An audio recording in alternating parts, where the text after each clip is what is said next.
عمالين يهاجموه.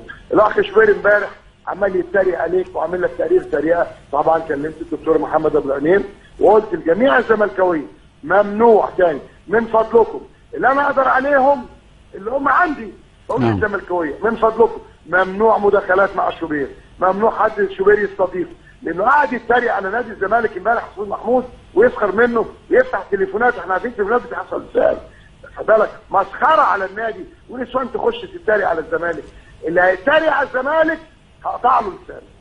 كلامه سياده المستشار، اخبار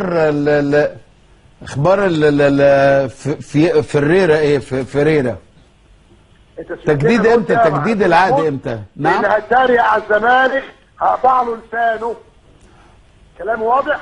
لا طب حقك. الزمالك ويسخر من الزمالك هقطع له لسانه ايا كان لسانه ده بقى. عشان ايه؟ اي حد يحترم نفسه. حضرتك عايز تنتقد مجلس الاداره تحت امرك، قول لي صفقات فاشله تحت امرك، الفريق مش عارف تحت امرك، منشات تحت امرك. هتتريق وتتمسخر على الزمالك همسح بكرامتك الارض ايا كان اللي بيتكلم.